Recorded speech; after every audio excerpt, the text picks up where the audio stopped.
కొన్నాళ్ల క్రితం అడవిలో ఒక తోడేలు ఉండేది. తన కుటుంబం కోసం ఆహారం వెతుకుతోంది. అడవిలో దానికి ఒక గొంతు వినిపించింది. వెతకగా చెట్ల మధ్య ఒక చిన్న పిల్లాడు దొరికాడు. వీడు మనిషి బిడ్డ. తోడేలు ఆశ్చర్యంతో చెప్పింది. ఆ పిల్లాడిని ఇంటికి తెచ్చింది. వాడిని రక్షిస్తూ ఉండేది. అడవికి రాజు సింహం ఇది విని కోపగించుకున్నాడు. ఎందుకంటే ఆ పిల్లాడిని మనిషి నుండి దొంగిలించి తెచ్చాడు కనుక. తోడేలు కుటుంబానికి ఆ బిడ్డ చాలా ముద్దుగా ఉన్నాడు. ఇప్పటి నుండి తన్ని మోగ్లీ అని పిలుద్దాం.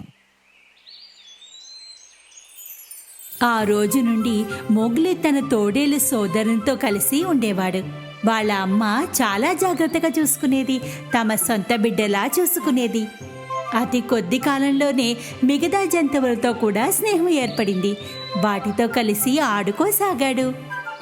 అడవిలో అణువణువు తెలుసుకున్నాడు.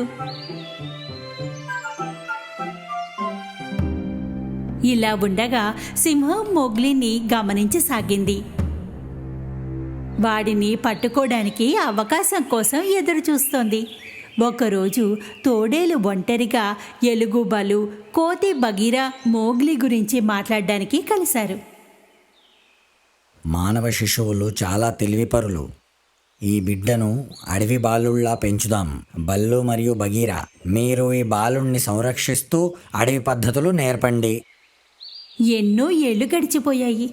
బల్లు చాలా జాగ్రత్తగా నేర్పిస్తున్నాడు అన్నీను.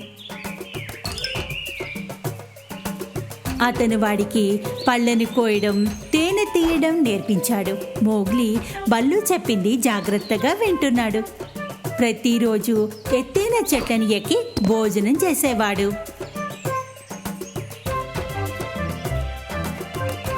బల్లు అడవి జంతువుల అరుపుల్ని కూడా గుర్తించడం నేర్పించాడు. అతనికి మోగ్లీని చూసి గర్వపడేవాడు.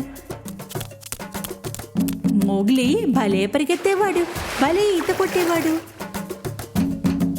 బగీరా నేర్పించాడు గుంటలను ఎలా దాటాలి అన్నది.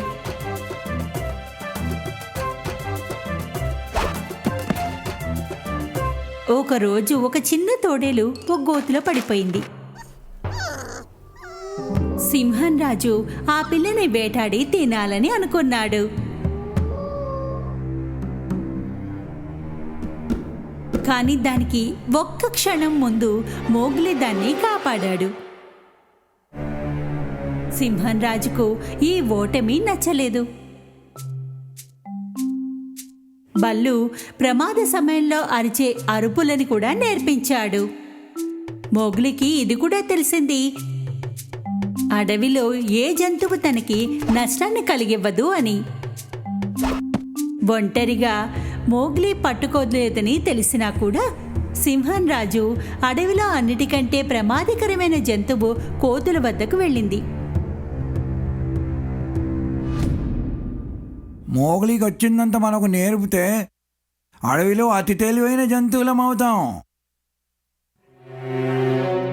ఒకరోజు మోగ్లీ తన కోసం చలిమంటని ఏర్పరచుకుంటుండగా కోతులు దూరం నుండి అతన్ని గమనించసాగాయి.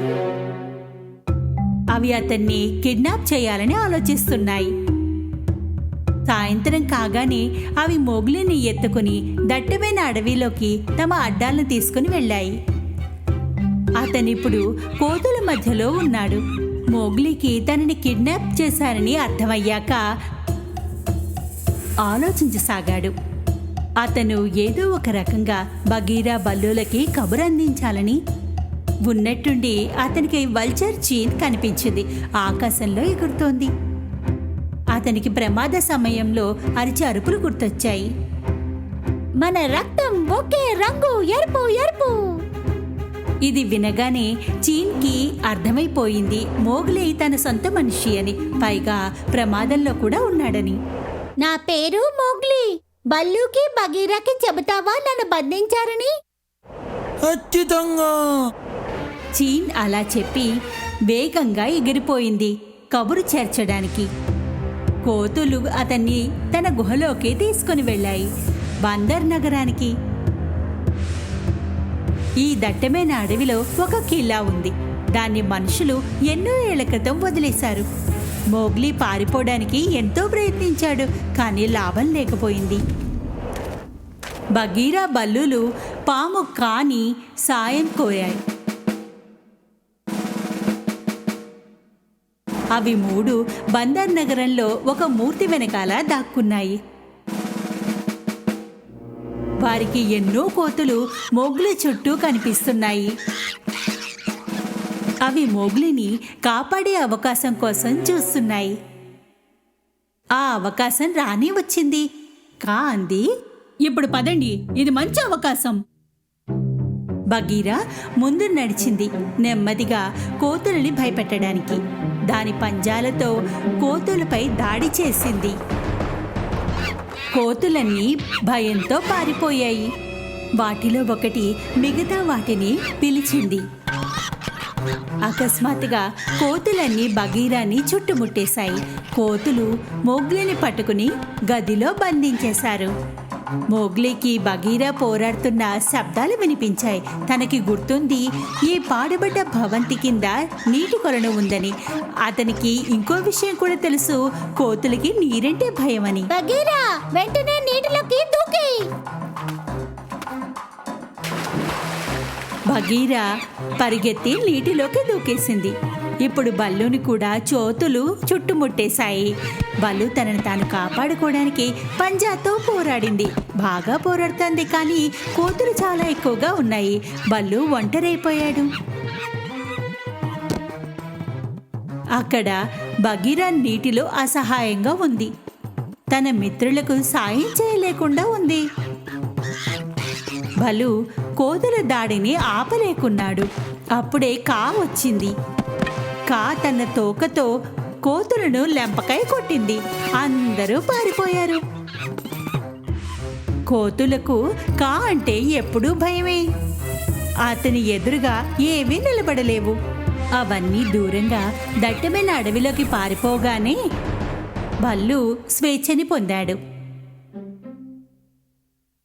అప్పుడే కా నోటితో ఊదింది. కోతులన్నీ స్పృహను కోల్పోయాయి. వాటి అరుపులు ఆగిపోయాయి. ఒక్కసారిగా నిశ్శబ్దం పేరుకుంది. ఈ అవకాశాన్ని చేజారనివ్వకుండా బగీరా నీటిలో నుండి బయటికి వచ్చింది. మోగ్లీ ఆ గదిలో నుండి అరిచాడు, నేను ఇక్కడున్నాను, ఈ గదిలో. కా తోకతో కొట్టింది. అంతే, గోడ పడిపోయింది. మోగ్లీ గెంతి బయటికి వచ్చేశాడు. బల్లు అతన్ని కౌగిలించుకుంది. నీవు బాగున్నావు కదా మోగ్లీ? లేదు, నేను బాగానే ఉన్నాను, కానీ చాలా ఆకలి వేస్తుంది. మీరంతా మీ ప్రాణాలను లెక్క చేయకుండా నన్ను కాపాడారు. నువ్వు లేకపోతే ఏమయ్యేవాడిను. Thank you. మోగ్లీ, బల్లు, బగీరా కాకి బాయ్ చెప్పి ఇంటి వైపుకు బయలుదేరారు. ఇప్పుడు సింహం రాజుకు ఈ విషయం అర్థమైంది. ఎవరి బంధాలు ఇంత దృఢంగా ఉంటాయో అతన్ని ఎవరూ ఏమీ చేయలేరని. సింహం తన ఇంటిని చేరుకుంది. వెనక్కి మళ్ళీ రాలేదు. ఇలా ఎన్నో ఏళ్ళు గడిచిపోయాయి. మోగ్లీ ఇప్పుడు యుక్త వయస్కుడయ్యాడు. ఓ రోజు అతను మనుషున్న గ్రామం వైపుకు వెళ్ళాడు. వాడికి ఒక మహిళ కనిపించింది. ఆమెని అతను గుర్తుపట్టాడు. కొన్నాళ్ల క్రితం ఒక పులి లాక్కెళ్ళిపోయిన పిల్లాడు. ఆమె ఆ పిల్లాడిని మోగ్లీకి ఇచ్చేసింది. మోగ్లీ ఆశ్చర్యపోయాడు, ఎందుకంటే ఆ పిల్లాడు అచ్చు చిన్నప్పటి మోగ్లీ లాగానే ఉన్నాడు. అప్పుడు అతనికి అర్థమైంది, ఆ పిల్లాడు తన తమ్ముడు అని, ఆ మహిళ తన తల్లి అని. బల్లు, బగీరా, కా వాళ్ళని చూస్తున్నారు. ఇప్పుడు నీవు నీ కుటుంబంతో ఉండొచ్చు మోగ్లీ. మా అవసరం ఏదైనా ఉంటే గట్టిగా పిలు. నీవు మా సోదరుడి మోగ్లీ. మేము నిన్నెంత ప్రేమిస్తామో మర్చిపోకు. అతని మిత్రులందరూ అతని నుండి సెలవు తీసుకున్నారు. ఈ కుటుంబంతో కలిసి సంతోషంగా ఉన్నాడు. అయితే అతను అడవిలో తన కుటుంబాన్ని ఎప్పుడూ మర్చిపోలేదు. వారితో అతనికి ఉన్నది ప్రేమ బంధం.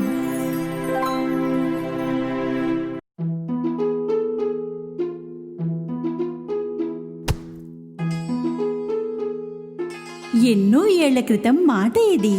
అలీబాబా అన్న పేరున్న కార్పెంటర్ ఉండేవాడు.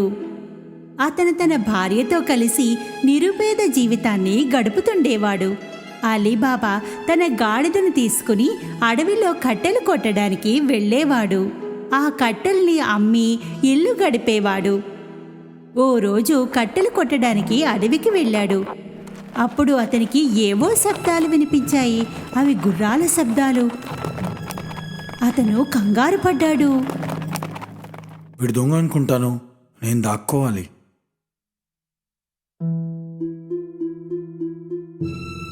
గాడిదని చెట్ల మధ్య కట్టేసి అలీబాబా చెట్టుపైకి ఎక్కేశాడు. ఆ గుంపు సరిగ్గా అదే చెట్టు కిందకి వచ్చి ఆగింది. అలీబాబా లెక్క పెట్టాడు. వాళ్ళు 40 మంది. వాళ్ళు ఎంతో భారీగా ఉన్న సామాన్ని గుర్రం నుండి కిందకి దింపారు. అలీబాబాకి అర్థమైంది వాళ్ళు దొంగలని.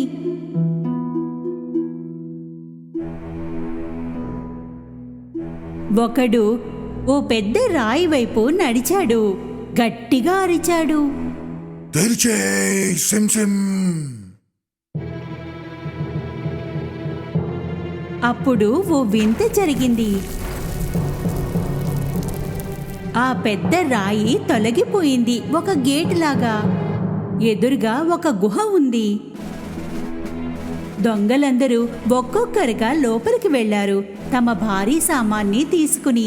చివరి దొంగ కూడా లోనికి వెళ్ళగానే ఆ రాయి యథాస్థితికి వచ్చేసింది. అలీబాబాకు నమ్మకం కలగలేదు. కొద్దిసేపటి తర్వాత ఆ రాయి మళ్ళీ కదిలింది.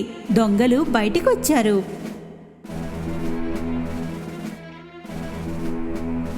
సర్దార్ బయటికి వచ్చి మళ్ళీ అరిచాడు. మూసేయ్ సిమ్ సిమ్. ఆ రాయి మళ్ళీ మార్గాన్ని మూసేసింది. కొద్దిసేపటిలోనే గుర్రాలెక్కి వాళ్ళు వెళ్ళిపోయారు. అలీబాబా చెట్టు నుంచి కిందకి దిగి తిన్నగా రాయి దగ్గరికి వెళ్ళాడు. అతను అవే మాటల్ని చెప్పాడు. తెరిచేయ్ సిమ్ సిమ్.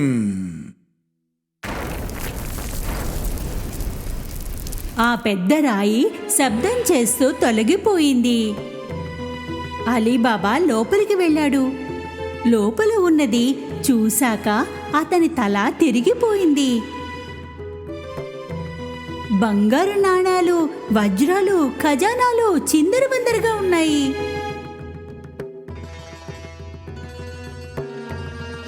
ఆశ్చర్యంతో 3 గోనెల నిండా నింపి తీసుకుని బయలుదేరాడు. బయటికి వచ్చాక మళ్ళీ సర్దార్ చెప్పిన అవే మాటలు చెప్పాడు. మూసేయ్ సిమ్ సిమ్.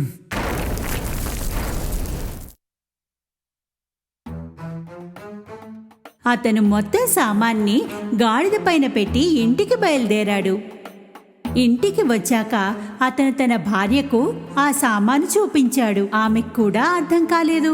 అలీబాబా వీటిని ఎక్కడి నుండి తెచ్చాడో, ఇంత బంగారం ఎక్కడ దొరికింది?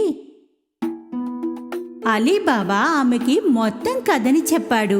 ఆమె విని చాలా సంతోషించింది. సామాన్ని బయటికి తీసింది. రండి లెక్క పెడదాం, మన దగ్గర ఎన్ని నాణాలున్నాయో.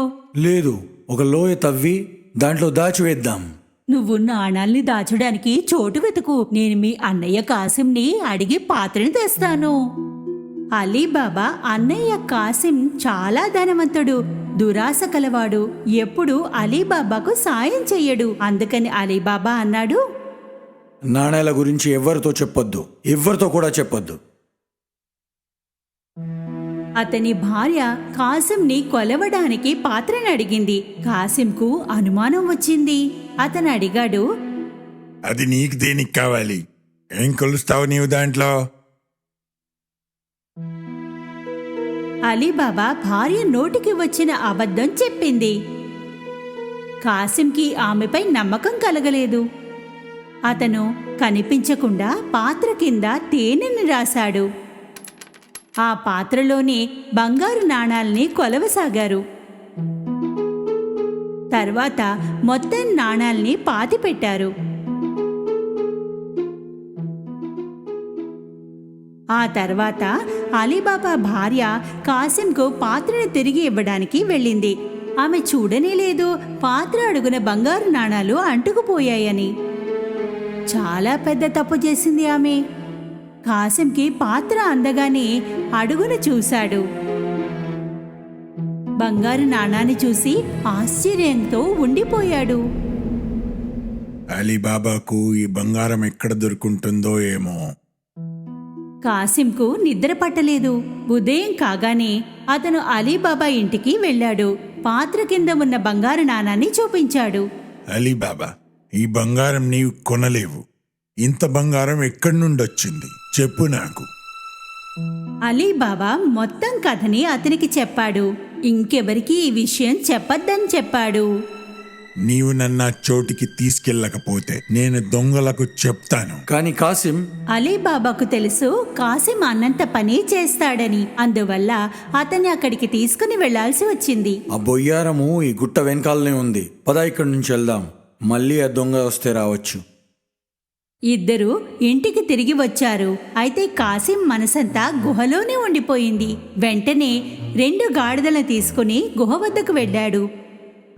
అక్కడికి రాగానే అలీబాబా చెప్పిన మాటల్ని చెప్పాడు. తెరిచే సిమ్ సిమ్. ఆ రాయి అడ్డు తొలగింది. మార్గం తెరుచుకుంది. కాసింకు నమ్మకం కలగలేదు. లోపల చూశాక ఆశ్చర్యంతో ఉండిపోయాడు. అంత బంగారాన్ని చూసి అతని ఆశ మరింత పెరిగింది. తొందరగా బంగారాన్ని సంచుల్లో నింపుకున్నాడు. సంచులు నిండగానే బయటకు వచ్చాడు. అయితే రాయి మూసుకుపోయింది. దాన్ని తెరవడానికి చెప్పవలసిన మాట కాస్త అతను మర్చిపోయాడు. నోటికి ఏది వస్తే అదే చెప్పసాగాడు. తెరిచే టిమ్ టిమ్, తెరిచే కుమ్ కుమ్, తెరిచే జిమ్ జిమ్. ఎన్ని మాటలు చెప్పినా ఆ రాయి కదల్లేదు. కంగారు పడ్డాడు. అతనికి మార్గం కనిపించడం లేదు. అంతలోకి దొంగలు గుహలోకి వచ్చారు. అతనికి కాసిం గాడిదలు చూసి అనుమానం వచ్చింది. తెరిచే సిమ్ సిమ్.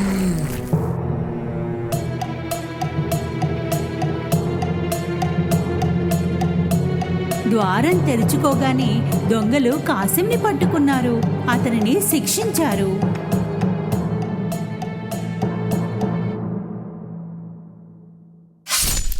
అయితే నా దగ్గర దొంగిలించే దొంగ వీడేనా? అర్ధరాత్రి అవుతున్నా కాసిం ఇంటికి రాకపోవడంతో అతని భార్య కంగారు పడింది. ఆమె అలీబాబా సాయం కోరింది. అలీబాబా కాసింని వెతకడానికి బయలుదేరాడు. గుహని చేరుకోగానే కాసిం గాడిదలు కనిపించాయి. దొంగలు కాసింని చంపేశారని తెలుసుకున్నాడు. అతను తన భార్యకు అంతా చెప్పాడు. అతను నిర్ణయించుకున్నాడు ఈ విషయాన్ని ఎవరికీ చెప్పొద్దని. కొద్ది రోజుల పాటు అలీబాబా అతని భార్య కాసిం ఇంట్లోనే ఉండసాగారు. అతను అన్ని పనులు చూసుకోసాగాడు. దాన్ని పెంచాడు. అతను కూడా ధనవంతుడయ్యాడు. అదే సమయంలో దొంగల సర్దార్కు తెలిసింది గుహలోని బంగారం రోజూ తరిగిపోతోంది అని. అతను ఒక దొంగని విషయం కనుక్కోమన్నాడు. పట్నం వెళ్ళి కనుక్కో, ఎవరైనా కొత్తగా ధనవంతులై చాలా డబ్బు ఖర్చు పెడుతున్నారా అని. ఆ దొంగ కళ్ళు అలీబాబాపై పడ్డాయి. బంగారు నాణాల్ని పట్టుకుని బజారులో తిరుగుతున్నాడు. అతని వెనకాలే వెళ్ళాడు. అలీబాబా ఇంటిలోకి వెళ్ళగానే దొంగ ఒక గుర్తు పెట్టాడు. సాయంత్రం కాసిం భార్య గుర్రాలకి నీళ్ళివ్వడానికి వెళ్ళింది. అప్పుడు ఆ గుర్తుని గమనించింది. ఆమెకి తెలిసింది ఏదో ఆపద పొంచి ఉందని. ఆమె చుట్టుపక్కల ఇళ్లకు కూడా అలాంటి గుర్తునే పెట్టింది. ఉదయం కాగానే 40 మంది దొంగలు అలీబాబా ఇంటిని వెతకడానికి వచ్చారు. అప్పుడు వాళ్ళు అందరి ఇళ్లపై ఉన్న గుర్తుని గమనించారు. ఓడిపోయి వెళ్ళిపోయారు. అయితే వాళ్ళ సర్దార్ మొండివాడు. వేషం మార్చుకుని అతన్ని వెతకసాగాడు. నిశ్శబ్దంగా అలీబాబా ఇంటికి చేరుకున్నాడు. తలుపు తట్టాడు. అలీబాబా తెరిచాడు. చాలా దూరం నుండి వచ్చాను. నూనె అమ్ముకుంటాను నేను. ఈ ప్రాంతంలో అందరికన్నా ధనవంతులు మీరే అని తెలిసింది. నా దగ్గర మీరు నూనె కొంటారా? అలీబాబా సర్దార్ని నూనె వ్యాపారి అనుకుని రాత్రి భోజనానికి రమ్మన్నాడు. 40 నూనె డబ్బాలను తీసుకుని అతను అలీబాబా ఇంటిని చేరుకున్నాడు. అలీబాబా అతనికి సకల మర్యాదలు చేశాడు. రాత్రి అక్కడే ఉండిపోమ్మన్నాడు. సర్దార్ వెంటనే సంతోషంగా అంగీకరించాడు. వాళ్ళిద్దరూ భోజనం చేస్తుండగా కాసిం భార్య నూనె డబ్బాల్ని చూడడానికి వెళ్ళింది. ఆమెకి ఏవో శబ్దాలు వినిపించాయి. ఇప్పుడు బయటికి రమ్మంటారా? వద్దు, కొద్దిసేపు తర్వాత.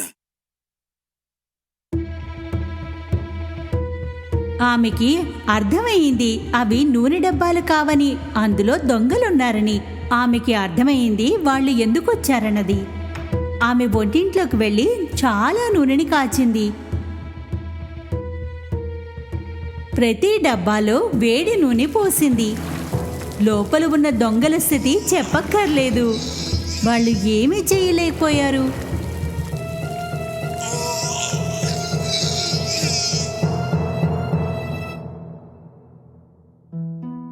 రాత్రి అందరూ నిద్రపోయాక సర్దార్ వాళ్ళ దగ్గరికి వచ్చాడు. ఇప్పుడు రండి. ఎలాంటి చలనం కనబడలేదు. అందుకని మళ్ళీ చెప్పాడు. పడుకున్నారా ఏంటి? అతను మళ్ళీ చెప్పాడు. జవాబు రాలేదు. అప్పుడు ఒక డబ్బా మూతని తెరిచి చూశాడు. అందులో దృశ్యం చూసి అవాక్కయ్యాడు. తను వాళ్ళకి దొరకకూడదని భయంతో పారిపోయాడు. ఇక ఎప్పుడు వెనక్కి రాలేదు. మర్నాటి ఉదయం కాసిం భార్య అలీబాబాకు జరిగింది చెప్పింది. ఇక దొంగల భయం లేకుండా మొత్తం అంతా కలిసి సంతోషంగా జీవించసాగారు.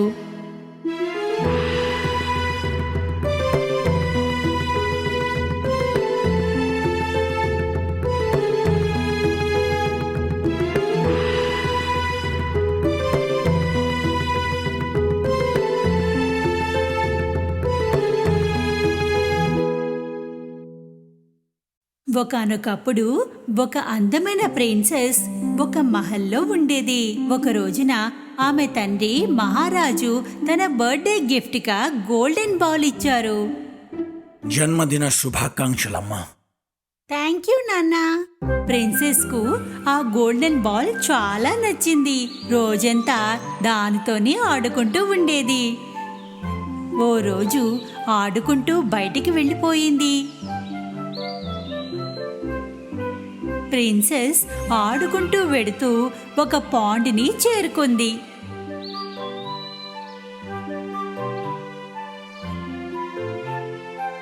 అక్కడ నిలబడి ఆడుకుంటోంది. బాల్ని పట్టుకోలేకపోయింది. బాల్ దూరంగా దొల్లుకుపోయింది. నా బాల్! ప్రిన్సెస్ బాల్ వెనకాల పరిగెత్తింది. కానీ బాల్ ఇంకా వేగంగా పరిగెత్తింది. ముందుకు వెళ్ళి ఆ బాల్ పాండులో పడిపోయింది. లోతైన నీళ్లలో మునిగిపోయింది. Oh no! ప్రిన్సెస్ పాండ్ దగ్గర కూర్చుని ఏడవసాగింది. నాకు ఇష్టమైన గోల్డెన్ బాల్ ఇప్పుడు నేను ఎలా దాన్ని తీసుకుని రాను? ఉన్నట్టుండి ప్రిన్సెస్ ఒక గొంతుని వింది. మా అందాల రాజకుమారి, నీవెందుకు ఏడుస్తున్నావు? ప్రిన్సెస్ చుట్టూ చూసింది. కానీ అర్థం కాలేదు ఎక్కడి నుండి మాటలు వస్తున్నది. జాగ్రత్తగా గమనించి చూస్తే అది కప్ప గొంతు. దగ్గరగా కూర్చుని ప్రిన్సెస్ని చూడసాగింది. కప్ప ప్రిన్సెస్ వైపుకు రాసాగింది. వచ్చి అడిగింది. ఏమైంది అందాల రాజకుమారి, నీవు ఎందుకు ఏడుస్తున్నావు చెప్పు. ప్రిన్సెస్ కంగారు పడిపోయింది మాట్లాడుతున్న కప్పను చూసి. మాట్లాడుతున్న కప్ప, ఇదెలా సాధ్యం? అయ్యో రాజకుమారి, నీ ఎదురుగానే కూర్చున్నా, ఎందుకు ఏడుస్తున్నావో చెప్పు. కొద్దిగా నెమ్మదించి ప్రిన్సెస్ తన కథని చెప్పసాగింది. మా నాన్నగారు నాకిచ్చిన గోల్డెన్ బాల్ పాండులో పడిపోయింది.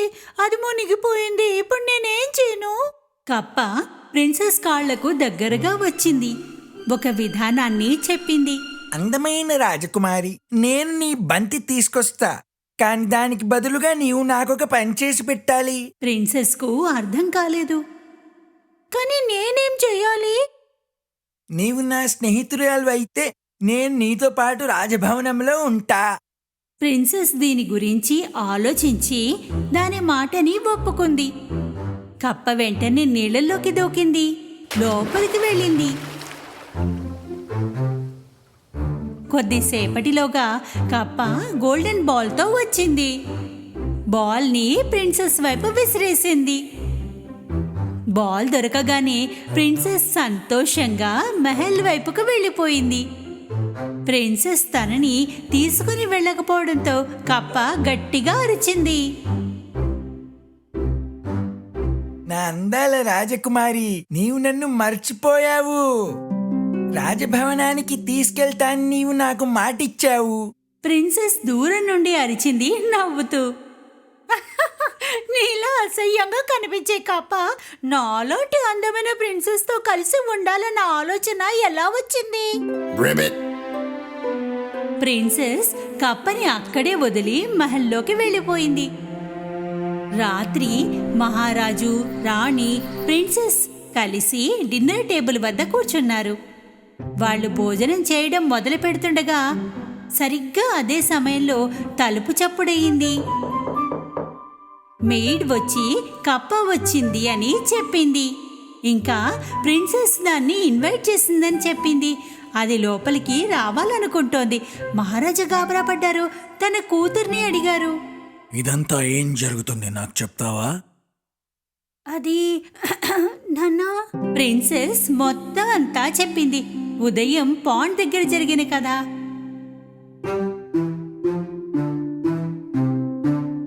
నీవు నీ బంతి తేవడానికి ఆ కప్పకి మాటిస్తే నీ మాట పూర్తి చేయాల్సిందే. మహారాజా మెయిడ్కు చెప్పారు కప్పని లోపలికి తీసుకురమ్మని. కొద్దిసేపటిలోనే తలుపు తెరుచుకుంది. కప్ప ఎగురుకుంటూ లోపలికి వచ్చింది. డిన్నర్ టేబుల్ దగ్గరికి రాగానే ఆగిపోయింది. అందరికీ నమస్కారములు. మరియు మహారాజా, నన్ను లోపలికి పిలిచినందుకు ధన్యవాదాలు. ఒక పెద్ద గంతు గంతి కప్ప ప్రిన్సెస్ ప్లేట్ వద్దకు వచ్చింది. బాధతో ప్రిన్సెస్ కప్పని చూసింది. మహారాజు కప్ప కోసం ఒక ప్లేటు తెప్పిస్తున్నారు. అయితే కప్ప ఆయన్ని ఆపింది. ప్లేట్ అవసరం లేదు, నేను రాజకుమారి ప్లేట్లో నుండే తింటాను. కప్ప ప్రిన్సెస్ ప్లేట్ నుండి తినసాగింది. ప్రిన్సెస్ కంగారు పడిపోయింది. డిన్నర్ అయిపోయాక కప్ప వెళ్ళిపోతుందిలే అని ఏమీ చెప్పలేదు. కానీ కప్పకు అలాంటి ఉద్దేశమే లేదు. డిన్నర్ తర్వాత వెళ్ళాలని. ప్రిన్సెస్ టేబుల్ పై నుండి వెళ్ళిపోగానే కప్ప ఆమెని ఫాలో అయ్యింది.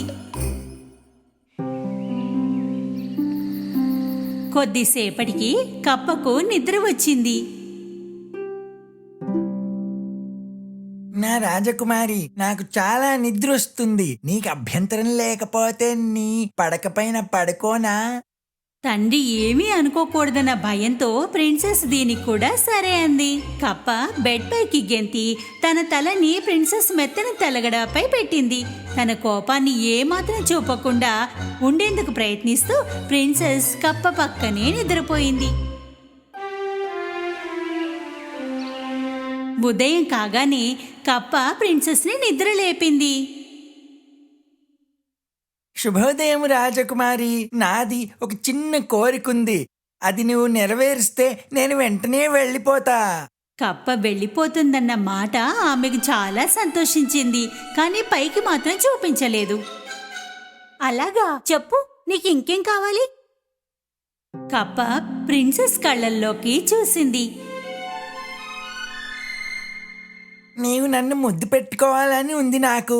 ప్రిన్సెస్ కోపంతో దానికి దూరంగా నిలబడింది. నీకెంత ధైర్యం! ఇది జరగదు. కప్ప ముఖంలో సంతోషం పోయింది. దాని కళ్ళ నుండి కన్నీళ్లు కారసాగాయి. ప్రిన్సెస్ కొద్దిసేపు ఆలోచించి, ఇందులో ఏముంది? ఒక చిన్న ముద్దేగా, ఆ తర్వాత అది వెళ్ళిపోతుంది. ప్రిన్సెస్ కప్పని ముద్దు పెట్టుకుంది. కప్పకి ప్రిన్సెస్ ముద్దు పెట్టగానే గదంతా తెల్లటి వెలుగుతో నిండిపోయింది. వెలుగులో ప్రిన్సెస్కు ఏమీ కనిపించలేదు. కొద్దిసేపటికి వెలుగు తగ్గాక ప్రిన్సెస్కు మళ్ళీ కనిపించింది. అయితే ఈసారి తన కళ్ళని నమ్మలేకపోయింది. కప్ప నిలబడ్డ చోటన ఇప్పుడు ఒక హ్యాండ్సమ్ మనిషి ఉన్నాడు. ప్రిన్సెస్కి ఇది కలో నిజమో తెలియడం లేదు. అందువల్ల ఆమె అడిగింది, నువ్వు ఎవరివి? ఆ కప్పకి ఏమైంది? నా ప్రియమైన రాజకుమారి, నేను ఒక దూర ప్రాంత రాజకుమారుణ్ణి. ఒక రాక్షసి తన మంత్రశక్తితో నన్ను కప్ప తయారు చేసింది.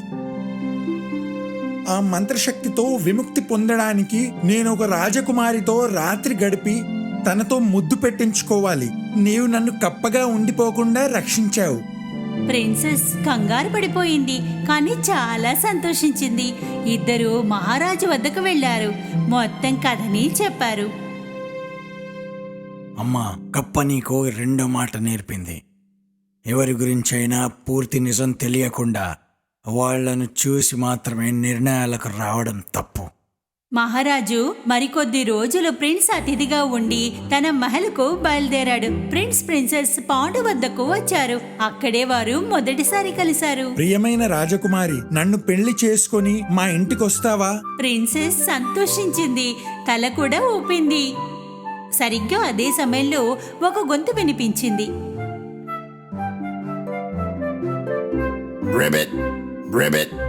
ఇద్దరు గొంతు వినిపించిన వైపు తిరిగి చూశారు. పాండుకి దగ్గరగా ఒక కప్ప ఉంది. ఇద్దరు శ్వాస బిగబట్టారు. అది మాట్లాడుతుందేమో అని వినసాగారు, కానీ అలా ఏమీ జరగలేదు. చిన్న కప్ప, ఆందోళన పడకు. ఏదో ఒక రోజు నీ రాజకుమారి కూడా దొరుకుతుంది. కొద్ది కాలంలో వాళ్ళు వివాహం చేసుకున్నారు. సంతోషంగా జీవించారు ఎప్పటికీ.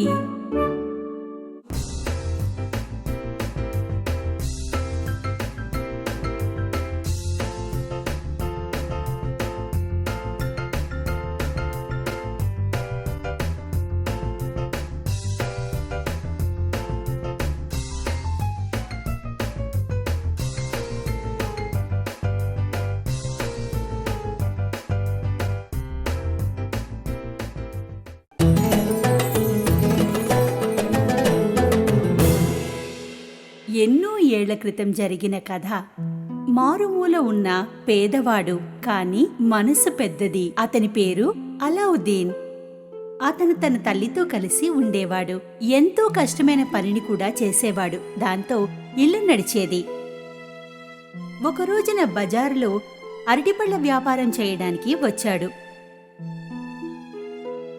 అనుకోకుండా ఒక వ్యక్తిని కలిశాడు. అతని గడ్డం చాలా పెద్దగా ఉంది, మనిషి ఎత్తుగా ఉన్నాడు. చేతిలో బంగారు నాణాన్ని చూపిస్తూ ఇలా అన్నాడు, ఏ అబ్బాయ్, నేను మీ నాన్న చిన్నప్పటి స్నేహితుణ్ణి.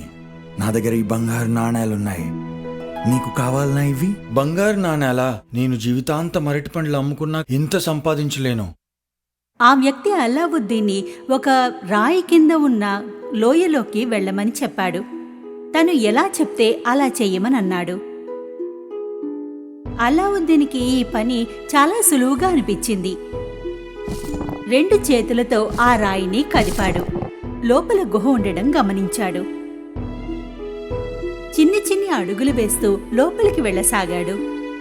అలా నెమ్మదిగా మెట్లు దిగుతూ కిందకి వెళ్ళాడు.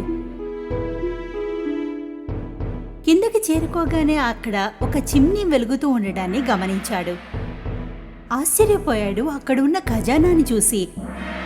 వజ్రాలు, ముత్యాలు, బంగారం, ఇంకెన్నో. ఆశ్చర్యంగా వీటన్నిటిని చూస్తున్న అల్లావుద్దీన్కు గట్టిగా ఒక స్వరం వినిపించింది. అక్కడ ఒక పాత దీపం ఉంటుంది, అది ఆర్పేసి ఆ దీపాన్ని వెంటనే నా దగ్గరికి తీసుకురా. అల్లావుద్దీన్కు ఆశ్చర్యంగా అనిపించింది. ఇంత సొమ్ము ఇక్కడ ఉంచుకుని అతను ఎందుకు చిమ్నీ కోసం ఆరాటపడుతున్నాడు? చిమ్నీ అంత విలువైనదా? అల్లావుద్దీన్కు భయమేసింది. అల్లావుద్దీన్ చిమ్నీని తీసుకుని మెట్లు పైకి ఎక్కసాగాడు. అంతలోనే ఆ వ్యక్తి అరవసాగాడు. తొందరగా వచ్చి దీపాన్నిచ్చేయ్. అల్లావుద్దీన్కు విషయమేమిటో అర్థం కాలేదు. మొదలు నేను బయటకు వస్తా. నీవు ఆ దీపాన్ని ఇవ్వకపోతే నిన్ను ఈ లోయలోనే మూసేస్తా. అప్పుడు అల్లావుద్దీన్కి అర్థమైంది అతని ఉద్దేశం సరిగా లేదని. లేదు, మొదలు నేను బయటకు రావాలి. అరే పిచ్చోడా, ఇక నీ సంగతి చెప్తా. అయ్యో ఆగు, నన్ను మూయకు. ఆ వ్యక్తి రాయిని గుహకు అడ్డంగా పెట్టి మూసేశాడు. అయితే అతని ఉంగరం జారి పడిపోయింది. అది అల్లావుద్దీన్ కాళ్ల వద్దకొచ్చి పడింది. అతను దాన్ని తీసుకున్నాడు, వేలికి పెట్టుకున్నాడు. అలా పెట్టుకోగానే అక్కడి వాతావరణం మారిపోయింది. వేలి నుండి పెద్ద జీనీ వచ్చాడు. భయంతో అల్లావుద్దీన్ వణికిపోయాడు. కోరుకో, ఏం కావాలో కోరుకో, కానీ నీవు మరచిపోకు, నీ దగ్గర ఉన్నవి 3 కోరికలు మాత్రమే. నాకింటికి వెళ్ళాలని ఉంది. సరే అబ్బాయి. రెప్పపాటులో అల్లావుద్దీన్ ఇంటికి చేరుకున్నాడు.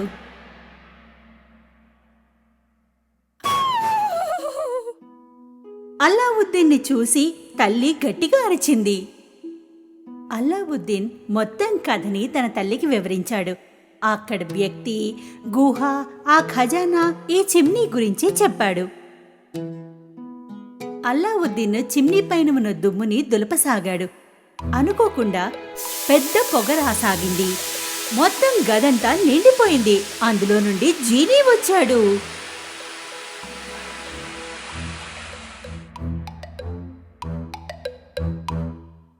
భలా భలా, 100 సంవత్సరాల నుండి ఈ దీపంలోనే ఉన్నాను. నీవు నన్ను బయటకు తీశావు. కోరుకో మహాశయ, కోరుకో. ఏం కోరుకుంటావో కోరుకో. ఈ కొత్త చిక్కి ఏమిటబ్బా అని ఆశ్చర్యంతో ఉండిపోయారు. అల్లావుద్దీన్ చూస్తుండిపోయాడు. జీనీ మళ్ళీ చెప్పాడు, కోరుకో అబ్బాయ్, ఏం కావాలనో కోరుకో. సరే మరి, మా కోసం మంచి భోజనం మరియు పేయ పదార్థాలు తెచ్చిపెట్టు. ఉన్నట్టుండి అక్కడ పెద్ద టేబుల్ వచ్చింది. దానిపైన సువాసనలతో భోజనం నిండుగా ఉంది. తాగడానికి భోజనము, పళ్ళు, పేస్ట్రీలు ఉన్నాయి.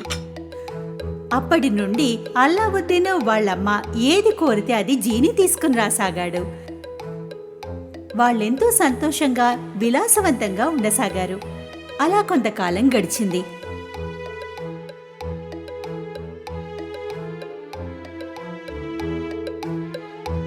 ఒక రోజున బజారుకి వెళ్ళినప్పుడు ఒక పల్లకీ కనిపించింది.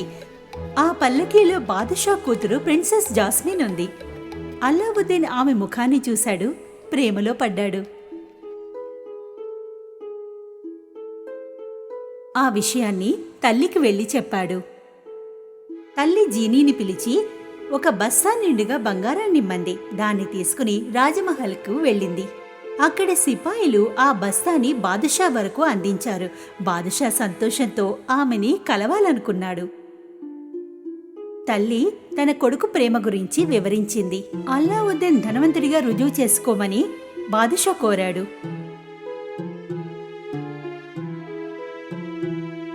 మీ అబ్బాయికి నా అల్లుడు కావాలనుకుంటే అతనికి చెప్పు, 40 సేవకుల చేతుల్లో 40 వజ్ర వైడూర్యాల బంగారముతో నిండి ఉన్న పెట్టెలు 40 రక్షక భటుల రక్షణలో పంపించమని చెప్పు.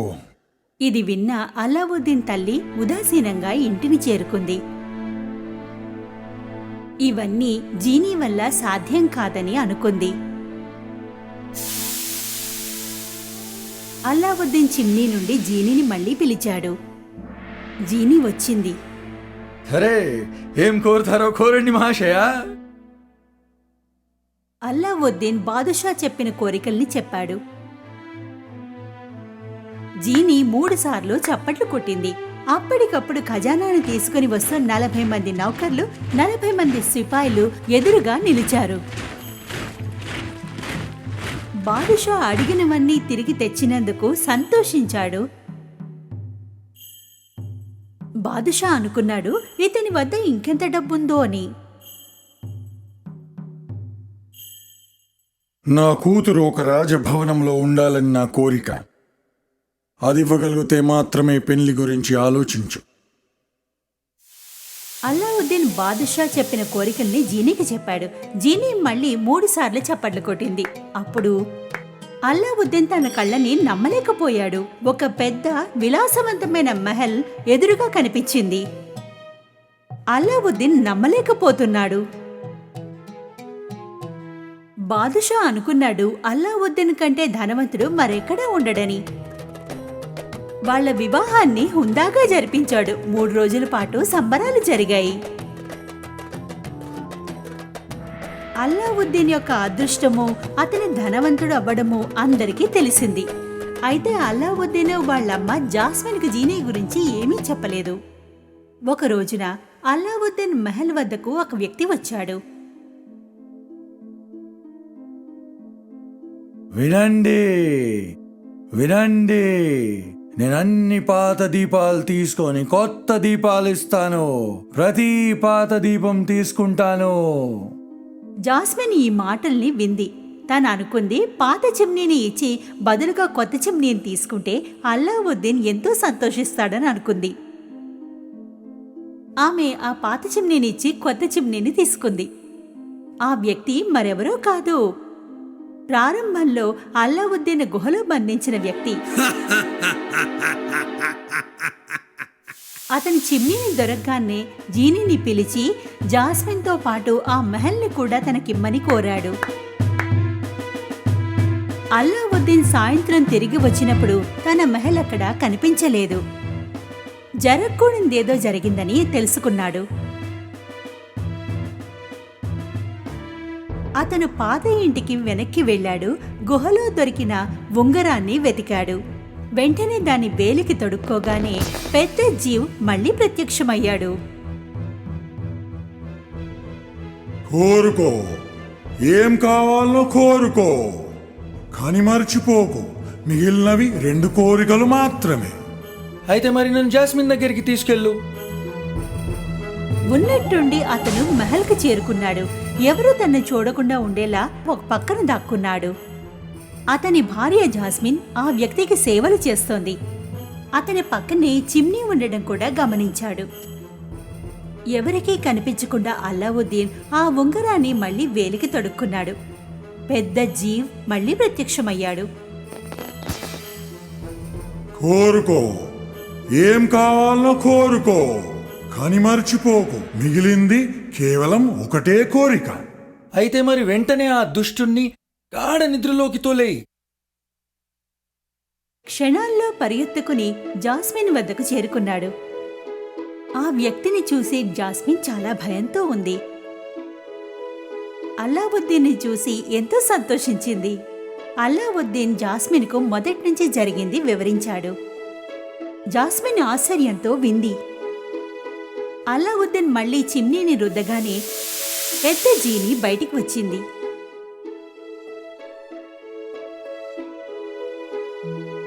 సరే, ఏం కోరుతారో కోరండి మహాశయ. మరీ దుష్టుణ్ణి మీరిప్పుడు ఎంత దూరం పంపించాలంటే మళ్ళీ మా జీవితంలో ఎన్నడూ కనిపించకూడదు. ఆ వ్యక్తి ఉన్నట్టుండి మాయమైపోయాడు. అల్లావుద్దీన్ జీనీకి తన మహల్ని యథాస్థితికి ఉంచమని చెప్పాడు. మహల్ ఆకాశంలో ఎగురుకుంటూ ముందర ఉన్న చోటికే వచ్చి చేరింది. అలా చేరగానే అల్లావుద్దీన్ వాళ్ళ అమ్మ దగ్గరికి వెళ్ళాడు. అల్లావుద్దీన్ మళ్ళీ తన తల్లి దగ్గరికి చేరుకున్నాడు. తల్లితో జాస్మిన్తో కలిసి సంతోషంగా జీవించసాగాడు.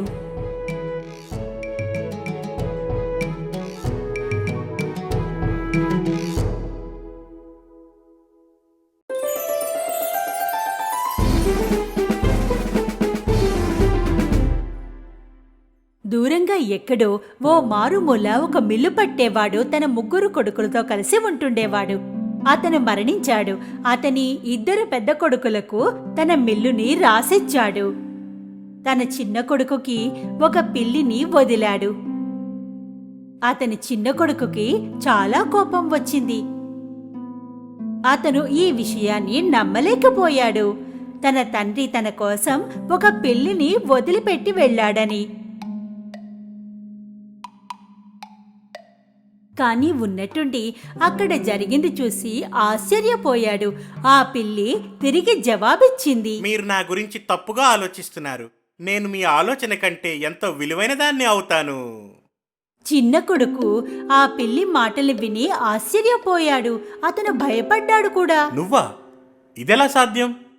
మీరు నాకొక గోనె సంచి, ఒక హ్యాట్, ఇంకా ఒక జత బూట్లను తెచ్చివ్వండి. నేను మీకు చూపిస్తాను ఏం చేస్తాను. ఆశ్చర్యంతో చిన్న కొడుకు ఆలోచించి, ఆ పిల్లి మాట్లాడుతోంది అంటే దీనికి ఏదో రహస్యం తెలుసన్నమాట. సరే, అలాగే చూస్తాను నువ్వేం చేయగలవు. చిన్న కొడుకు ఆ వస్తువులన్నీ తెచ్చి పిల్లికి ఇచ్చాడు. పిల్లి హ్యాట్ పెట్టుకుంది, బూట్స్ వేసుకుంది, అద్దంలో తనని తాను చూసి పోజు పెట్టి చూసుకుంది. తర్వాత అది లెట్యూస్ పూలగుత్తిని, ఒక క్యారెట్ని తీసుకుని ఆ గోనెలో వేసి బయలుదేరింది. అడవిలో గోనె సంచిని తెరిచింది, నేలపై పెట్టింది. కొద్దిసేపటిలోగా ఒక కుందేలు కూరగాయల తాజా వాసనకు అక్కడికి వచ్చింది. ఆ లెట్యూస్ని, క్యారెట్ని తినడానికి సంచిలోకి దూరింది. వెంటనే పిల్లి దాని సంచిలో మూసేసి ర్యాబిట్ని సంచిలోనే తాడేసి కట్టేసింది. ఆ ర్యాబిట్ని తన యజమాని దగ్గరకు తీసుకువెళ్ళడానికి బదులుగా పిల్లి దాన్ని రాజమహలకు తీసుకుని వెళ్ళింది. కాపలాదారులతో చెప్పింది, నేను మహారాజుని కలవాలని. ఆ కాపలాదారులు హ్యాట్ని, బూట్ని వేసుకున్న పిల్లిని చూసి ఆశ్చర్యపోయారు. వారు వెంటనే మహారాజు వద్దకు వెళ్లారు. మహారాజా, నేను మీకోసం క్యారెబే రాకుమారుని తరఫు నుండి బహుమతిని తెచ్చాను. నా యజమాని క్యారెబా రాకుమారుడు ఈ బన్నీ ర్యాబిట్ని మీకోసమే పట్టుకున్నారు కదా. మహారాజు ఎంతో సంతోషించాడు బహుమతిని చూసి. ఎన్నో రోజుల వరకు ఈ పరంపర నడుస్తూనే ఉంది. పుస్ ఇన్ బూట్స్ మహారాజు కోసం రకరకాల జంతువుల్ని పట్టుకుంటోంది. ఈ విషయం ఎంతో వేగంగా రాజ్యంలో వ్యాపించింది. కేరబా రాజకుమారులు ఎంతో ఉదారులు, ధనవంతులు కూడా. అలా రోజులు గడుస్తున్నాయి. మహారాజుకు ఉత్సాహం కలిగింది. ఓ రోజు పిల్లిని అడిగారు, మరైతే నీ యజమాని యువకుడా? అవును, యువకుడు, అందగాడు కూడా. మరైతే ధనవంతుడా? చాలా ధనవంతులు మహారాజా. ఆయన తన మెహలుకు మిమ్మల్ని స్వాగతించడానికి ఎంతో ఆశపడుతున్నారు. మహారాజు మరియు మహారాణి ఇది విని ఎంతో సంతోషించారు. ఆ అందమైన రాకుమారుడిని త్వరలో కలవబోతున్నందుకు. పిల్లి చెప్పింది గనక నిజమైతే మన అమ్మాయికి పర్ఫెక్ట్ భర్త, మన రాజ్యానికి మంచి రాజు దొరికినట్టే. కొన్ని రోజుల తర్వాత పిల్లికి తెలిసింది మహారాజు మహారాణి తన కుమార్తెతో కలిసి రాజ్యం బయటికి వెడుతున్నారని. నేను ఈ రోజు కోసమే వేచి ఉన్నాను. పిల్లి పరిగెత్తుకుని తన యజమాని వద్దకు వెళ్ళింది. అయ్యా, మనం వెంటనే నది ఒడ్డుకు వెళ్ళాలి, త్వరగా. చిన్న కొడుకుకు అర్థం కాలేదు ఏం జరుగుతోందో. అతను పిల్లి చెప్పినట్టే చేశాడు. ఇంతకీ మనం ఇక్కడికి ఎందుకు వచ్చాం? ఈత కొట్టడానికి. ఈత కొట్టడమా? నాకు ఈత కొట్టడం రాదే. రాకపోయినా పర్వాలేదు, మీరు బట్టలు తీసేయండి, నదిలోకి దూకండి. నాపై నమ్మకాన్ని ఉంచండి, నేను మిమ్మల్ని నిరాశపరచను. చిన్న కొడుకు పిల్లి ఎలా చెప్పిందో అలాగే చేశాడు. అతను నదిలోకి దూకేశాడు. పిల్లి తన యజమాని బట్టల్ని చెట్ల మధ్యలో దాచింది. మహారాజు సవారి నది ఒడ్డును చేరుకున్నప్పుడు పిల్లి పరిగెత్తుకుని వాళ్ళ వద్దకు వెళ్ళింది. రక్షించండి, రక్షించండి, మా యజమాని కేరబా రాకుమారుడు మునిగిపోతున్నారు. మహారాజు వెంటనే తన సైనికులకు నదిలోకి దూకమని ఆదేశించాడు. సైనికులు పిల్లి యజమానిని కాపాడుతుంటే పిల్లి మహారాజుకు మొత్తం కథ చెప్పింది. మహారాజు తనకు దగ్గరగా ఉన్న సైనికునికి ఆదేశించాడు. నా దగ్గర ఉన్న మంచి బట్టలలో ఒక జత రాకుమారుడి కోసం తీసుకుని రండి. కొత్త బట్టల్ని వేసుకున్న తన యజమానిని పిల్లికి నిజంగానే రాజకుమారుడిలా అనిపించాడు. రాజకుమారుడు మహారాజు సవారి వైపుకు నడుస్తుంటే మహారాజు కూతురు మహారాణి అతన్ని చూశారు. రాజకుమారుడు మహారాజు వైపుకు వచ్చి వంగి పాదాలకు నమస్కరించాడు. నేను మీకు ఎప్పటికీ రుణపడి ఉంటాను మహారాజా. నా యజమాని క్యారబా రాకుమారుడి యొక్క సౌభాగ్యం ఇది. మిమ్మల్ని తన మహలుకు తీసుకువెళ్లి అతిథి మర్యాదలు చేయడము. నేను వెంటనే వెళ్లి అన్ని సిద్ధం చేస్తాను. పిల్లి పరిగెత్తుకుని వెళ్ళిపోయింది. చిన్న కొడుకుకు ఏమీ అర్థం కాలేదు. తనని ఎందుకు క్యారబా రాజకుమారుడని అంటోందో. ఏదో విషయం ఉంటుందని నిశ్శబ్దంగా ఉండిపోయాడు. రాజకుమారి అందమైన రాజకుమారుడిని చూసి అతన్ని ఇష్టపడసాగింది. పిల్లి ఒక మహల్ వైపుకు పరిగెత్తింది. అది ఒక రాక్షసుని మహల్. దారిలో పిల్లి రైతులందరికీ గట్టిగా చెప్పింది. మహారాజు వస్తున్నారు. ఒకవేళ వాళ్ళు అడిగితే భూమి ఎవరిది అని చెప్పండి, క్యారబా రాకుమారునిది అని. లేకుంటే మీకు శిక్ష పడుతుంది. పిల్లి పరిగెడుతోంది. తోడుగా అందరినీ భయపెడుతోంది.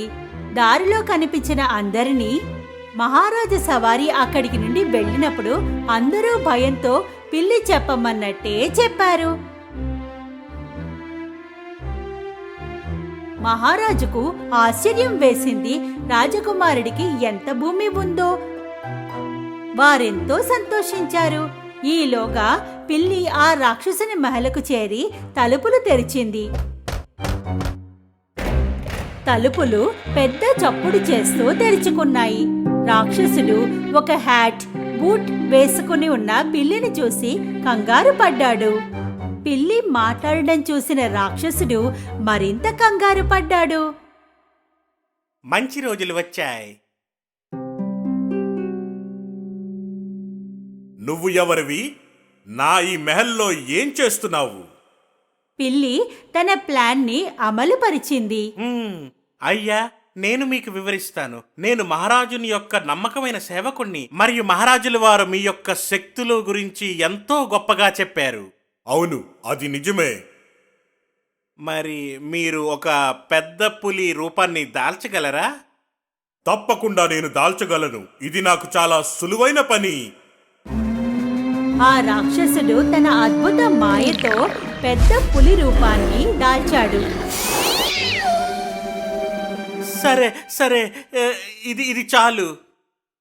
రాక్షసుడు మళ్ళీ తన అసలు రూపంలోకి వచ్చాడు. ఇది పెద్ద చమత్కారమే. కానీ నేను షరతు పెడతాను. మిమ్మల్ని మీరు అతి చిన్న జంతువు రూపంలోకి మార్చుకోలేరు. అది అసంభవం. అసంభవమా? నేను ఏ జంతువు రూపాన్నైనా దాల్చగలను. అయితే చూద్దాం. అయితే మీరు ఎలక రూపాన్ని దాల్చగలరా? రాక్షసుడు గట్టిగా నవ్వాడు. దాంతో పిల్లికి ఒక చోట ఉండడం కష్టమయ్యింది. అప్పుడు ఆ రాక్షసుడు తన మాయాశక్తిని ఉపయోగించి ఎలుకగా మారిపోయాడు. రాక్షసుడు ఎలుకగా మారగానే పిల్లి ఒక్క గంతు గంతి దాన్ని పట్టుకుని మింగేసింది. రాక్షసుడి నుండి ముక్తి లభించింది.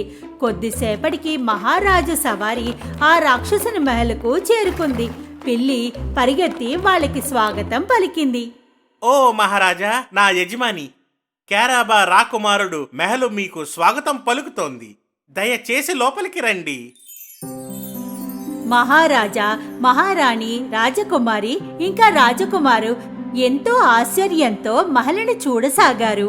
మహల్ లోపలికి వెళ్ళేటప్పుడు మహారాణి రాజకుమారుడిని అడిగింది,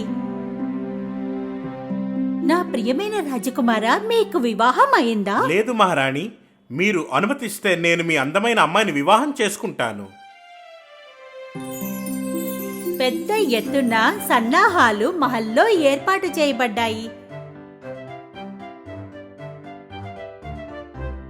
రాజకుమారుడు రాజకుమార్తెల వివాహం జరిగింది.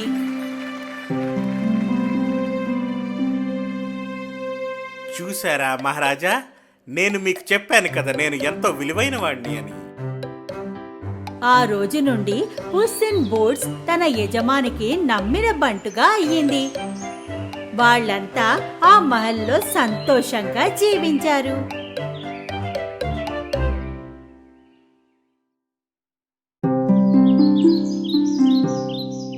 ఒకానొకప్పటి విషయం ఇది. ఒక పేద విధవ మహిళ తన కొడుకుతో కలిసి ఉండేది. ఆమె కొడుకు జాక్ ఏ పని చేసేవాడు కాదు, ఎందుకంటే అతను చాలా బద్ధకస్తుడు. అందువల్ల ఆమె వద్ద డబ్బు ఉండేది కాదు. అమ్మా, తినడానికి ఏమైనా ఉందా? నాకు ఆకలేస్తుంది. రోజులు గడుస్తున్నాయి. వాళ్ళు ఇంకా పేదవారయ్యారు. ఆ రోజు రానే వచ్చింది. తమ మిల్క్ వైట్ ఆవుని అమ్మేయాల్సి వచ్చింది, ఎందుకంటే దానిని కూడా వారు మేపలేకపోయేవారు. జాక్ తల్లి అతనితో చెప్పింది, ఆవుని బజారుకి తీసుకెళ్లి మంచి ధరకు అమ్మేయమంది. బహుశా తినడానికి ఏదైనా కొనుక్కోవచ్చని. బజారుకు వెళ్లేటప్పుడు జాక్ ఒక విచిత్రంగా కనిపించే ముసలాయన కలిశాడు. ఆ ముసలాయన ఆవుని చూసి జాక్తో అన్నాడు, హలో, ఇలా చూడబ్బాయ్, నువ్వు నీ ఆవును నాకిస్తే కనుక నేను నీకు దానికి బదులుగా బోలెడన్ని వస్తువులనిస్తాను. జాక్ ఇది విని ఎంతో సంతోషించాడు. ముసలాయన 5 బీన్స్ ని తన జేబులోంచి తీసి ఇచ్చాడు. బీన్స్? అవును, ఇవి మ్యాజిక్ బీన్స్. జాక్కి ముందు ఈ విషయంపై నమ్మకం కుదరలేదు. ఇలా విను బాబు, నువ్వు ఒక మంచి పిల్లాడిలా ఉన్నావు. ఈ మ్యాజిక్ బీన్స్ తీసుకో. నువ్వు సంకోచించకు, నాపై నమ్మకం ఉంచుకో. జాక్ ఆ ముసలి వ్యక్తిని నమ్మాడు. ఇక ఆ బీన్స్ కు బదులుగా ఆవు మిల్క్ వైట్ ని అతనికి ఇచ్చేశాడు. తన పనితో సంతోషించి జాక్ ఇంటి వైపుకి వెళ్ళాడు. అమ్మా, ఇలా చూడు నేనేం తెచ్చానో. జాక్ ని ఇంత సంతోషంగా ఉండటం చూసిన తల్లి అనిపించింది ఆవుకి మంచి ధర పలికి ఉంటుందని. ఎప్పుడైతే జాక్ తన తల్లికి మ్యాజిక్ బీన్స్ చూపించాడో ఆమెకు చాలా కోపం వచ్చింది. ఆమె ఆ మ్యాజిక్ బీన్స్ ని గార్డెన్ లోకి విసిరేసింది. జాక్ ని అక్కడి నుండి వెళ్ళిపోమ్మని చెప్పింది. నువ్వు నీ గదిలోకి వెళ్ళు. నిన్ను నేను బయటికి రమ్మని పిలిచే వరకు బయటికి రాకు. నీకు ఈరోజు భోజనం లేదు.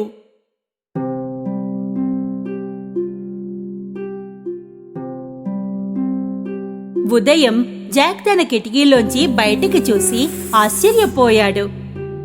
అతని గది కిటికీ వద్ద అతను చూశాడు, మొక్కలు ఎంతో వేగంగా పెరుగుతున్నాయి. అవి సాధారణ మొక్కల్లా లేవు, పువ్వులు కాదు. ఇవి మ్యాజిక్ బీన్స్ మొక్కలు. జాక్ ఆ విశాలమైన బీన్ మొక్కల్లోకి ఒక్క గంతు గంతాడు. ఆ వంకర టెంకర మొక్కలపై మెట్లలాగా చేసుకుని ఎక్కసాగాడు.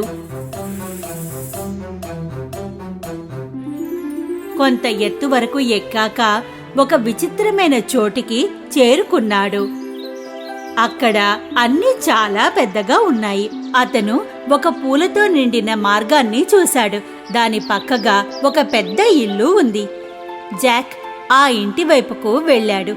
అతను తలుపుని తట్టాడు. ఒక ఎత్తుగా ఉన్న మహిళ లోపల నుండి జవాబిచ్చింది. అది నేను మిమ్మల్ని అడగాలనుకున్నాను, మీ దగ్గర తినడానికి ఏమైనా ఉందా అని.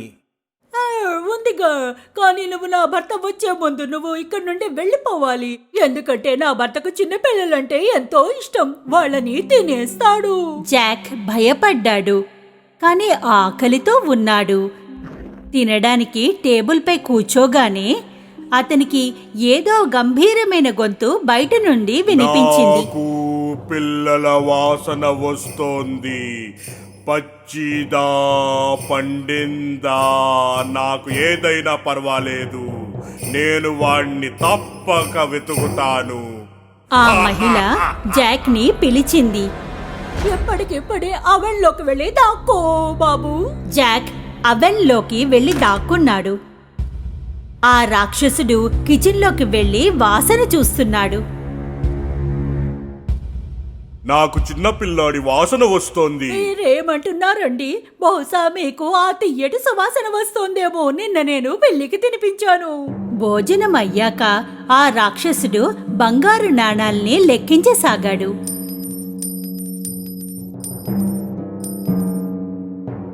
కొంతసేపటి తర్వాత అలా లెక్కించి అలిసిపోయాడు, నిద్రపోయాడు. జాక్ అవెన్ నుండి బయటికి వచ్చాడు. అతను బంగారం ఉన్న బ్యాగ్ని తీసుకున్నాడు. ఆ బ్యాగ్ని బీన్ మొక్కల్లోకి విసిరేశాడు. నెమ్మదిగా చెట్టును పట్టుకుని కిందకి రాసాగాడు. అతను బంగారంతో నిండిన బ్యాగ్ను తీసుకుని ఇంటి లోపలికి పరిగెత్తాడు.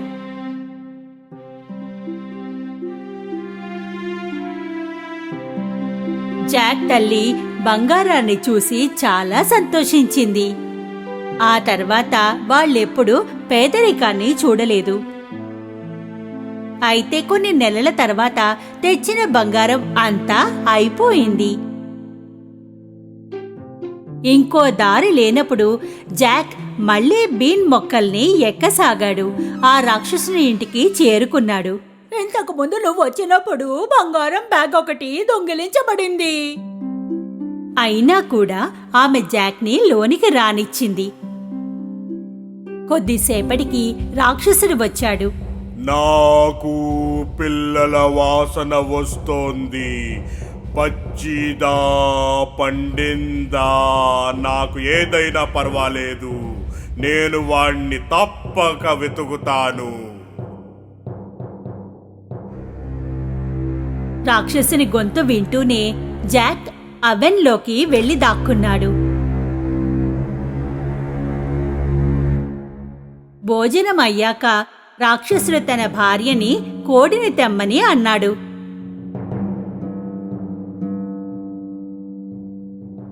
ఆమె కోడిని తీసుకురాగానే అతను ఆ కోడిని గుడ్డు పెట్టమని చెప్పాడు. జాక్ ఇదంతా చాలా ఆశ్చర్యంగా అనిపించింది. ఆ కోడి బంగారపు గుడ్డు పెడుతోంది. ఇక రాక్షసుడు నిద్రపోగానే జాక్ అవెన్ నుండి బయటికి వచ్చి ఆ కోడిని తీసుకొచ్చాడు. కిందికి పరిగెత్తాడు. బంగారపు గుడ్డు వల్ల జాక్ ఇంకా వాళ్ళ అమ్మ మళ్లీ ధనవంతులయ్యారు. కానీ కొంతకాలం తర్వాత జాక్ మళ్లీ తన అదృష్టాన్ని పరీక్షించుకోవడానికి ఆ బీన్ మొక్కలపైకి మళ్లీ ఎక్కాడు. ఈసారి ఆ రాక్షసుని ఇంట్లో దాక్కుని కూర్చున్నాడు. ఆమె భార్య కూడా కనిపించలేదు. ఒక పెద్ద కాపర్ పాట్లోకి వెళ్లి దాక్కున్నాడు. కొంతసేపటి తర్వాత రాక్షసుడొచ్చాడు. నాకు పిల్లల వాసన వస్తోంది.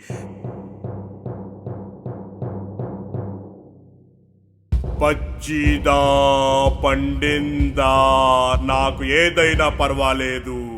నేను వాణ్ణి తప్పక వెతుకుతాను. ఈసారి రాక్షసుని భార్య జాక్ ని పట్టుకోవడానికి ప్రయత్నించింది. ఒకవేళ పిల్లాడు ఉంటే అవెన్లో దాక్కున్నాడేమో. జాక్ ఇంకెక్కడో దాక్కున్నాడు. రాక్షసుడు అతని భార్య మొత్తం ఇల్లంతా వెతికారు. కానీ వాళ్ళకి పిల్లాడు దొరకలేదు.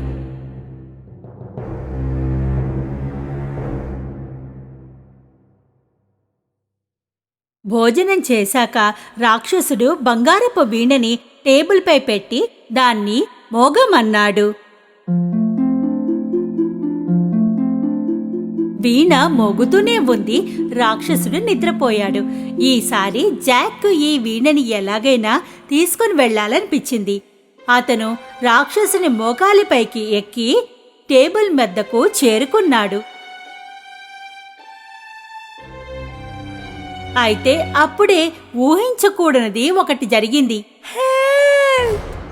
వీణ అరిచింది.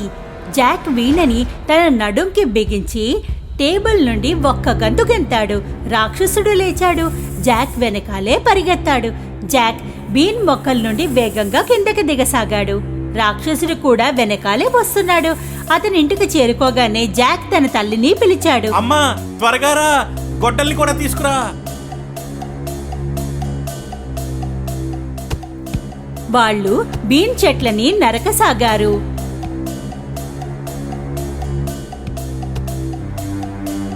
చివరికి వాళ్ళు బీన్ చెట్లని నరికేశారు. రాక్షసుడు నేలపై వచ్చి పడ్డాడు. వాళ్ళిద్దరూ రాక్షసుడి నుండి కాపాడబడ్డారు. ఓరి భగవంతుడా, మనం సురక్షితంగా ఉన్నాం. వాళ్ళు సురక్షితంగా ఉన్నారు. కాని జాక్కి తన పనికి పశ్చాత్తాపం కలిగింది. అతను తన పేరాస వల్ల ప్రాణాన్ని కోల్పోయేవాడు. అతను తన తల్లికి మాటిచ్చాడు, ఎప్పుడూ దొంగతనం చేయనని. ఆ మర్నాటి నుండి కష్టపడి పనిచేశాడు. ఆనాటి నుంచి జాక్ అతని తల్లికి పేదరికం ఎప్పుడూ ఎదురు కాలేదు. వాళ్ళ వద్ద బంగారం గుడ్డు పెట్టే కోడి ఉందిగా సాయపడడానికి. కానీ జాక్ కూడా పని చేయడం మొదలుపెట్టాడు.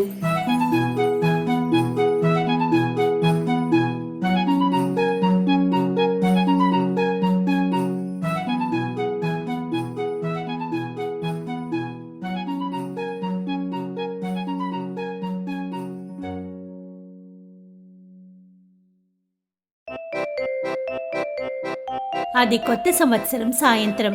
నలువైపులా మంచు పడుతోంది. స్టాల్బామ్ ఫ్యామిలీ వారి ఇల్లు ఎంతో అందంగా ఉంది. రంగురంగుల మెరిసే అలంకరణ, తళుకుమంటున్న ప్రకాశంతో నిండిన ఒక పెద్ద క్రిస్మస్ ట్రీ. అకస్మాత్తుగా ఎవరో తలుపు తట్టినట్టుగా శబ్దం వచ్చింది. క్లారా ఇంట్లో అందరికంటే చిన్నది. తలుపు వైపు సంతోషంగా అడుగులు వేసింది. తలుపు తెరిచింది. అంకుల్ డ్రోసెల్ మేయర్ తనతో పాటు అందమైన బహుమతుల్ని తీసుకుని వచ్చాడు. ఎప్పుడైతే క్లారా తనకిష్టమైన అంకుల్ని ఇన్ని బహుమతులతో రావడం చూసిందో ఆమె సంతోషించింది.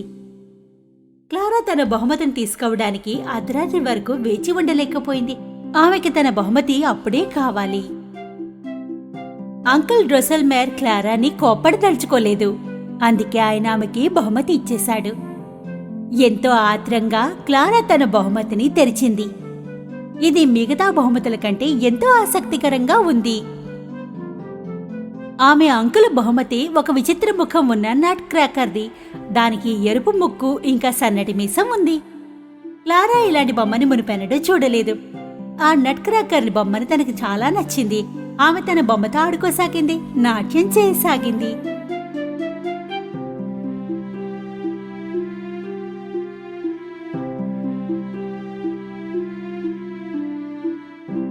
క్లారా వాళ్ళ అల్లరి తమ్ముడు ఫ్రిట్స్ కి తన బహుమతి నచ్చలేదు. అతను దాన్ని విసిరిపారేశాడు. అతనికి క్లారా దగ్గరున్న నట్ క్రాకర్ బొమ్మ బాగా నచ్చింది. అందుకే అతను ఆ బొమ్మని క్లారా నుండి లాక్కోవడానికి ప్రయత్నించాడు. ఇది నాకు కావాలి. లేదు ఫ్రెండ్స్, ఇది నాది. చివరికి ఫ్రిట్స్ క్లారా చేతిలో నుంచి నట్ క్రాకర్ ని లాక్కోవడంలో విజయం సాధించాడు. ఏ ఫ్రెండ్స్, వెంటనే నా బొమ్మ నాకు ఇచ్చేయి. నువ్వు నీ బొమ్మతో ఆడుకో. నాకు ఆ ఎలుకంటే అస్సలు ఇష్టం లేదు. ఈ నట్ క్రాకర్ నాది. ఫ్రెండ్స్ కాదు, నాకు నట్ క్రాకర్ బొమ్మని ఇచ్చేయి. ఇది తీసుకో. క్లారా నట్ క్రాకర్ తీసుకోవడానికి ఫ్రిట్స్ దగ్గరికి వెళ్ళిందో ఆమె చూసింది.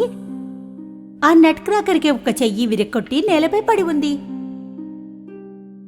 క్లారా ఎంతో ఉదాసీనంగా అయింది. ఆమె ఏడవసాగింది.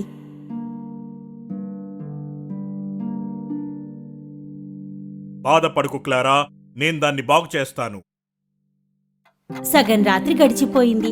కొత్త సంవత్సర సంబరాలు పూర్తయ్యాయి. పిల్లలందరిలాగానే క్లారా కూడా అన్నీ మర్చిపోయి హాయిగా నిద్రపోయింది.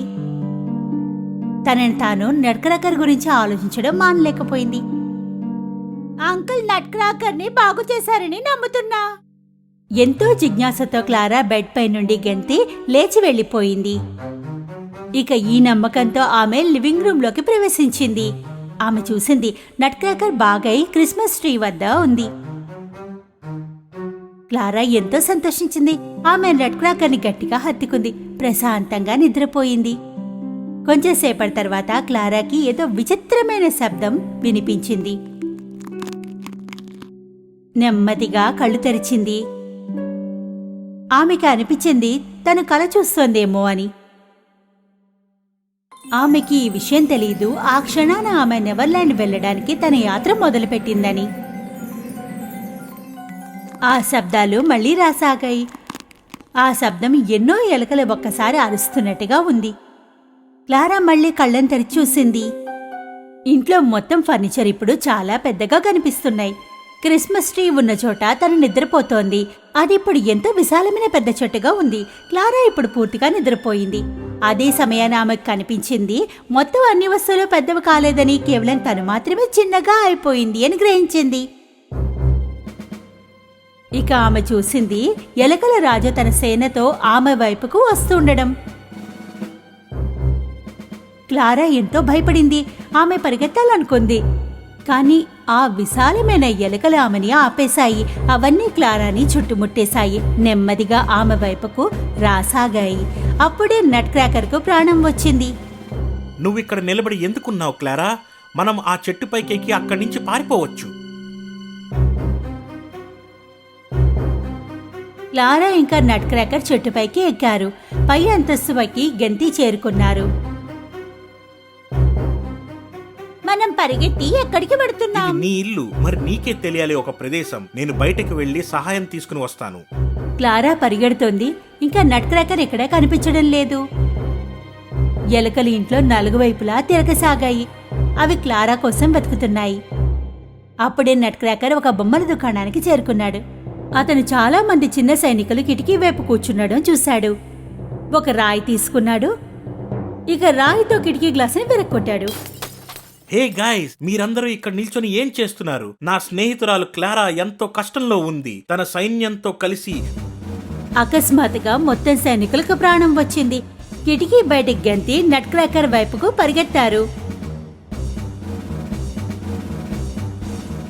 ఎప్పుడైతే నట్ క్రాకర్ ఇంటికి వెనక్కి వచ్చాడో అక్కడ యుద్ధ వాతావరణం నెలకొంది. ఎలుకలు మొత్తం ఇల్లంతా పైన కింద పడేశాయి.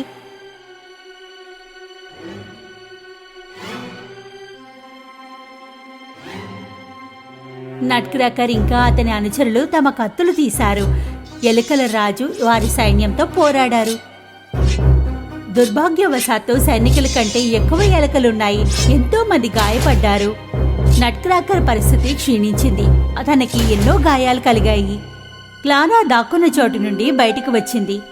తను కూడా ఏదో ఒకటి చెయ్యాలని అనుకుంది. కానీ ఎంత చిన్నది అంటే ఏదైనా చేయడం సాధ్యమే కాలేదు. ఎలుకల రాజు నట్ క్రాకర్ వద్దకు వెళ్ళాడు. ఇంకా అతను తన కత్తిని తీసి నట్ క్రాకర్ ముఖంపై ఉంచాడు. ఎంతో భయంతో క్లారా గట్టిగా అరిచింది. ఇంకా తన చెప్పుని ఎలుకల రాజు ముఖంపై విసిరింది. అయ్యో, నువ్వు చాలా చెడ్డ ఎలుకవి. చెప్పు ఎగిరి ఎలుకల రాజు ముఖంపై పడింది. ఎలుకల రాజు అలసిపోయి నేలపై పడ్డాడు. తమ రాజు నేలపై పడి ఉండడం చూసి మిగతా ఎలుకలు పారిపోయాయి. అవి యుద్ధంలో ఓడిపోయాయి. ఇక అందుకే ఆ ఎలుకలని తమ రాజును తీసుకుని ఇంటికి వెనక్కి వెళ్ళిపోయాయి. క్లారా నట్ క్రాకర్ వద్దకు పరిగెత్తింది. అతను స్పృహ తప్పి నేలపై పడి ఉన్నాడు. క్లారా తన మోకాళ్లపై కూర్చుని ఏడవసాగింది.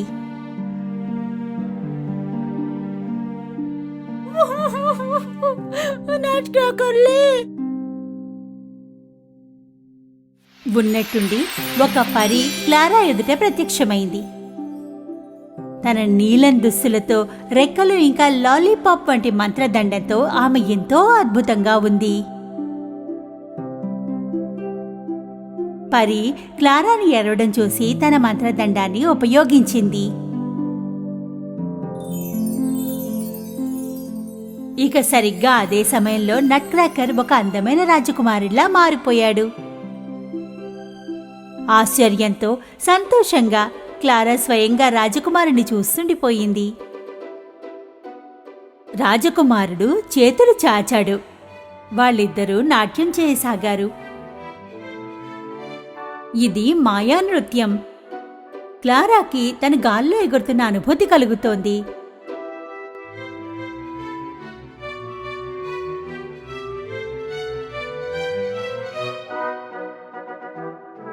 ఇక అక్కడ ప్రత్యక్షమైంది క్యాండీ పరి. ఎంతో మంది పరీలు అక్కడికి వచ్చారు ఈసారి. ఆ పరీలు క్లారా అనే రాజకుమారిని క్యాండీ ల్యాండ్కి తీసుకుని వెళ్ళిపోయాయి. క్యాండీలో తయారైన చెట్టు, జెల్లీ బీన్ పూలు, గులాబీ సీతాకోకలు, అందమైన టోపీ యాపిల్స్. ఇది ఒక మంత్రముగ్ధమైన ప్రదేశం. క్లారా తన కథని చెప్పసాగింది. ఆమెకి జరిగిందంతా చెప్పింది. నాకు తెలుసు నీకేం జరిగిందో. భయపడకు, నువ్వు మా వద్ద సురక్షితంగా ఉన్నావు. కొంచెం సేపటి తర్వాత అక్కడ ఒక వేణువుని అందంగా ఎవరో వాయిస్తున్నారు. ఆ పరీలు రంగురంగుల పూలతో నాట్యం చేశారు. కొంతసేపటి తర్వాత నట్ క్రాకర్ ఇంకా క్లారా కూడా నాట్యం చేశారు. రంగురంగుల చెట్లు, లాలీపాప్స్ ఇంకా క్యాండీస్ చుట్టూ నాట్యం చేస్తున్నారు. క్లారా ఇంకా నట్ క్రాకర్ ప్రిన్స్ ఉన్నట్టుండి వారిద్దరూ స్టేజ్ పై ఉన్నట్లు అనుభూతి కలిగింది. ఎప్పుడైతే వేణు వాయించడం ఆగిపోయిందో క్లారా చుట్టూ చూసింది. ఆమె స్టేజ్ పై ఉంది. ఆడియన్స్ కరతాళాలు ఆపకుండా కొడుతున్నారు. క్లారా కిందకి వంగి వారికి ధన్యవాదాలు చెప్పింది. ఇక సంతోషంగా ఆమె కళ్ళు మూసుకుంది. అప్పుడే ఆమెకి తన తల్లి అరుపు వినిపించింది. అప్పుడు క్లారా కళ్ళు తెరిచింది. ఆమె తన చుట్టూ కళ్ళని తిప్పి చూసింది. అప్పుడు చూసింది నట్ క్రాకర్ తన ఒడిలోనే ఉన్నట్టు.